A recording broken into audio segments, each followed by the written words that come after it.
Good morning, everybody.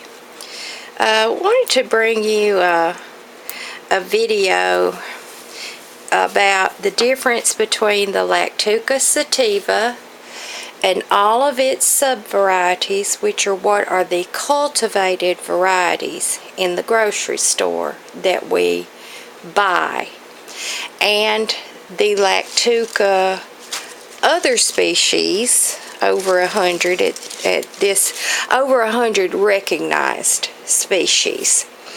I wanted to touch on this because this is one of those things where it does help if you've been a farmer, and it does help if you're someone who is familiar with plant growth. Now, we all learned a certain amount of it in grade school. When plants have like a cell mutation, or because of growing variety, something has changed out, it's been an extra dry year, it's been an extra damp year. That can cause changes in the plant itself. And throughout these 6,000 years of lettuce being cultivated, those many varieties that we have in the store are from the manipulation and cross-pollination of these plants. So let's say that in the sativa, because it is the one that is the easiest to manipulate on a molecular and genetic basis. I've recently read 3 papers on the genetics of Lactuca, and that is why the sativa is the plant that we eat out of the supermarkets. It is the cultivated variety because it was the easiest one to cultivate and manipulate. So we have our red curly lettuce. Well, one of the characteristics that I've seen in these wild lettuces is when they're stressed, also as they are exposed directly to intense summer sunlight, like in July and August, they start changing colors. So that's probably some type of protection that the plant does to preserve itself. So as the plant did those things, people would let those plants go to seed, they would cross-pollinate, and they would keep doing that until they had a separate variety. Now, they've also cross-pollinated with these wild ones, and scientists are still trying to do that because several of these wild lettuces are completely resistant to that mildew that I've shown you before, or to those rusty brown leaves that I've shown you before. Most of them are impervious to pests, bugs. Don't eat them. So if you have a variety that bugs are eating, well, that's one that bugs do eat. But as I've already shown you on a video, aphids, which are probably one of the most common insect pests that we have, they shelter on the wild lettuce. They do not attack it, and it probably has to do with the sap. We know that it's bitter and that it tastes awful sometimes, and it has an acrid odor when it's cut, and that's all of the varieties. Now, so those are some things that are differences between the plant. Now, these leaves are thick compared to the grocery store lettuce. These are thick leaves. Even small ones even small ones, are thick compared to grocery store lettuce. They also do not retain as much water content as these hybridized and genetically modified lettuces that have been cultivated for the last 6,000 years. Now that's going to be something important that I'm going to point out in a little bit. But these leaves don't hold a lot of moisture. We all know how the iceberg lettuce and the curly lettuce and all those, their leaves hold a lot of water. They're plump. So the wild lettuces are not like that in the slightest. So these wild lettuces are the most pure of the lettuces. I'll put it like that. These are the original form, haven't been manipulated. Some of the varieties will cross-pollinate. The Verosa rarely does, but it will genetically modify itself. Trying to think of how to put this the most simple way. Okay, so a year that it didn't have much water, but it's growing, some of the physical characteristics that take place are going to be very strong because it's preserving the plant. Well, as the seeds drop from that plant, those seeds are going to create a plant that is that strong plant and has those characteristics to preserve it from those drought conditions. Now, that is where there are seven that are listed, varieties of Verosa exist. Now, 2 more comments. Lactucas are not poisonous. None of the species are. And all lactucas that are wild are medicinal. Okay? So, got that out of the way. I'll probably say that a dozen more times. But what I was speaking of about the water content, we know that many people are spreading information that the garden variety lettuces, the domesticated cultivated varieties, are as potent on the medicinal qualities as the wild lettuces are. First of all, with that water content that is increased in those cultivated varieties, that dilutes the other chemicals that are in the plant. So even if you weren't just looking for the lacticarium, lactocopricin, and lactucin and the hyoscyamine, even if you weren't looking for that, all of those chemicals that are in the wild plant that the sativa, the domesticated variety, have are going to be diluted. Yes, it still has some. Yes, it does have. What scientists have done is try to concentrate the vitamin and mineral content of those plants, and that is by using soil enrichments, fertilizers, growing conditions. That's why they are grown in greenhouses and in rows, and they're tended, is to increase the vitamins in the plant. And that's a good thing. That is certainly a good thing, the nutritional qualities. But what most of us want, because we don't live in an impoverished, famine filled world, we do have access to good nutrition. Most of the world does have good nutrition at their fingertips.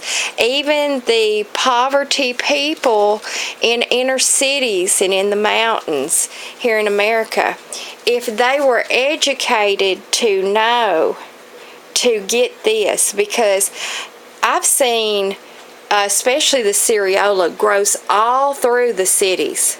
They grow all through the cities.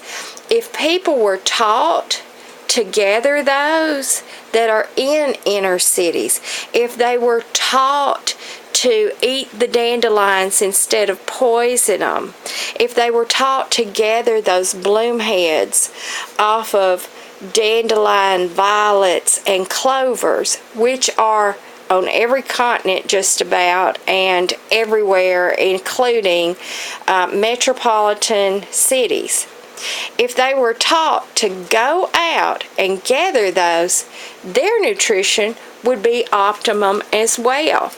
Instead, there is this misinformation that is spread out that these are weeds and need to be poisoned. And these people could be going out and grabbing handfuls, feeding their family, increasing their nutrition and their health. That's the difference. That's why we all need to spread the information about stop poisoning these weeds and eat them, gather them, wash them, eat them. Okay, so back to our wild lettuces. I'm going to keep this bunch that I pulled this morning. I've already washed them, and I'm going to set them in the refrigerator just on a plate. And the thing that I've noticed is that they're just such beautiful leaves. These are prettier than the ones in the grocery store as well. But the thing that I've noticed from the times that I have put them in the refrigerator, just like this, loose, in the refrigerator, they will last up to 2 weeks. I'm sure the thinner the leaf, it may start wilting some, but these thick, rich, vitamin-rich, chemical-rich, nutrient-rich leaves last longer in the refrigerator. If they get a little limp, that's still okay, and you still eat them. They still have their medicine and all of those values to them. So I want y'all that do have access to these wild leaves, I absolutely believe that the best way to get this stuff is to eat the fresh leaves. I eat them regularly. I love them. And the pain reducing element, I can eat about this much of a fresh leaf, and the pain goes away within 20 to 30 minutes. Now that's comparable to Tylenol, ibuprofen, naproxen. So, and yet, this plant does not have the detrimental effects of harming our liver and our kidneys and all kinds of other things. I mean, the list goes on and on. People die yearly from liver disease from those 3 medicines I mentioned. They die from overdoses from those medicines that I mentioned. Those are over-the-counter medicines.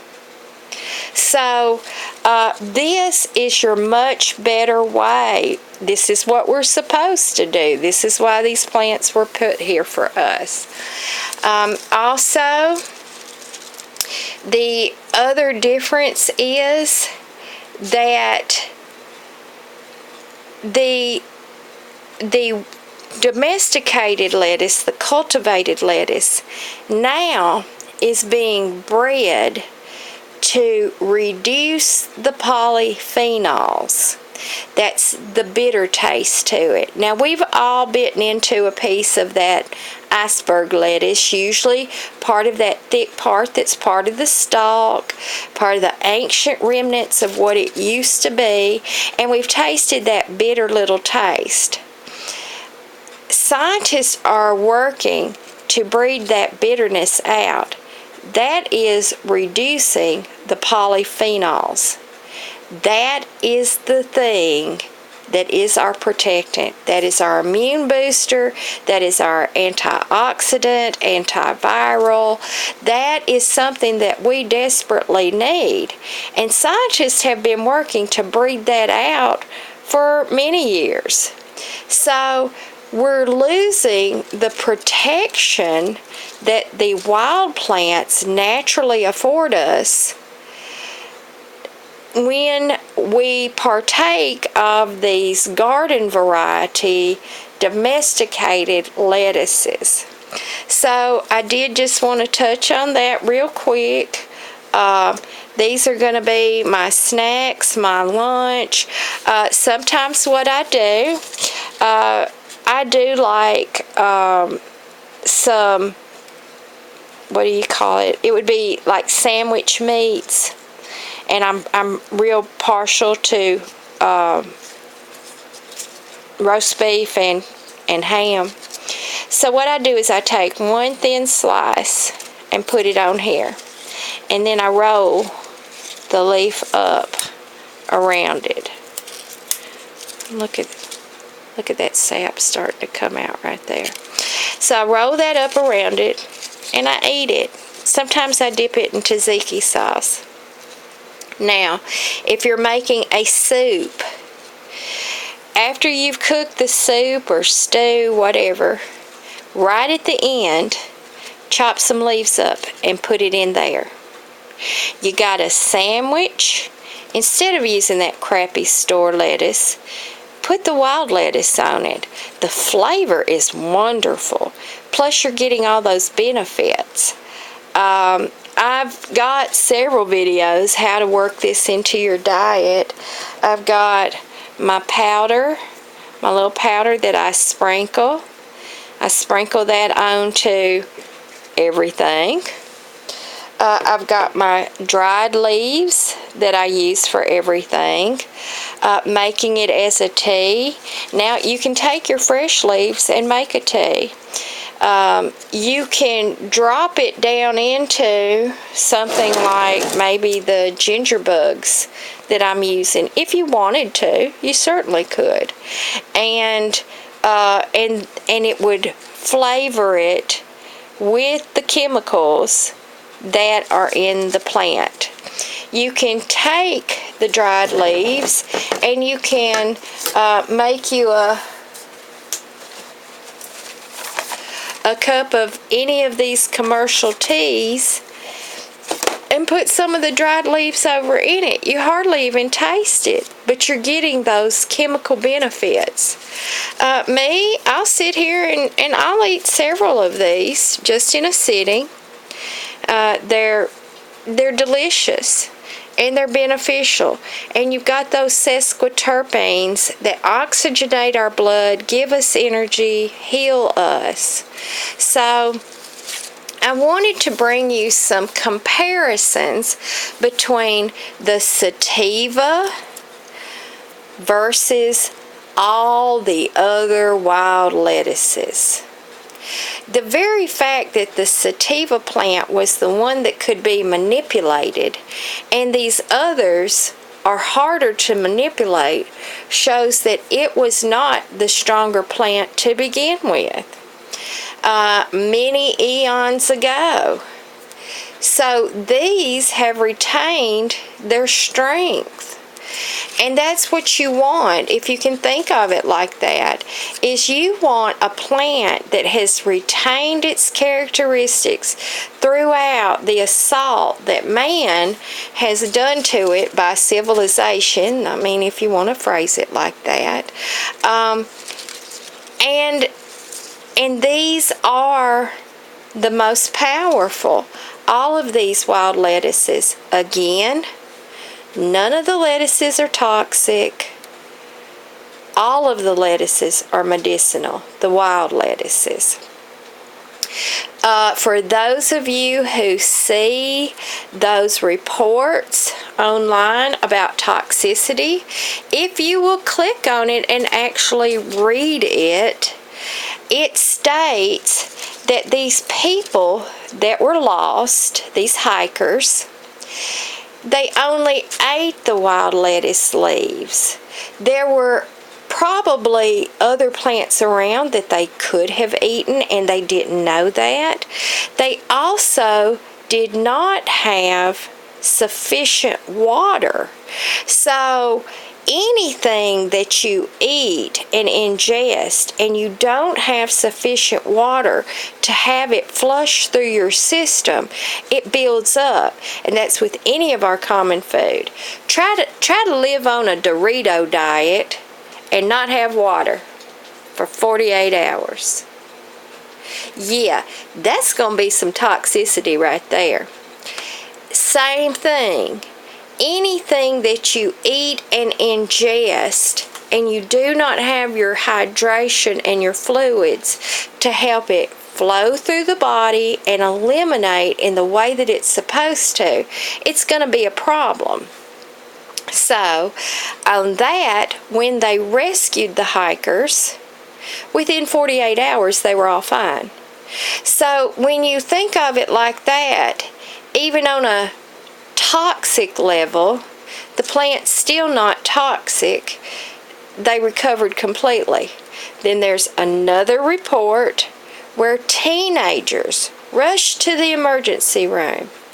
Well, the idiots took, and I can say idiots on that, I don't know who raises these children, but they took the sap out of the plant and they injected it through needles straight into their veins.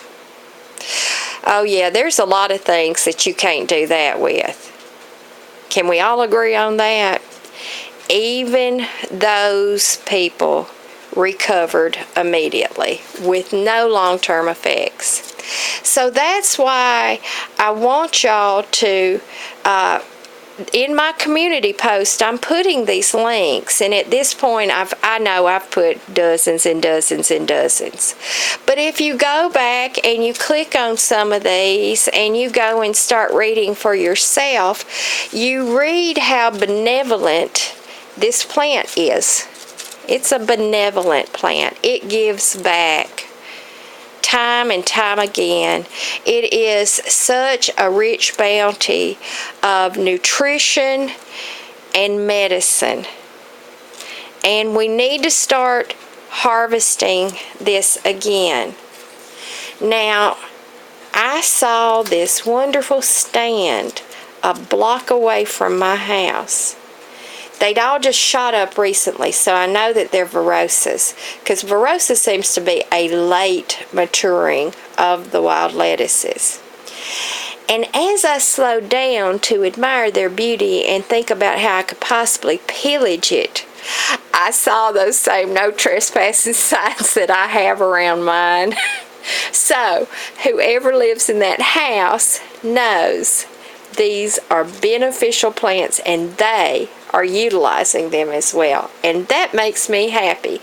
I will not pillage their plants, and I will keep pillaging just stray plants. That's what I'll keep doing until I can't do it anymore. And I've really only got about 1 more month of optimum foraging for the wild lettuce before the wild plants start exhausting their blooms and seeds. All of the leaves start dying and turning brown, and the plant starts drying up. Now, that's not to say I won't go back and cut those stalks and pulverize them and turn them into a powder. I don't know yet. But I did just want to clarify some things on the differences between the cultivated Lactuca sativa and all of the other Lactucas, the wild lettuces. So, until my next video, y'all have a wonderful day. Goodbye.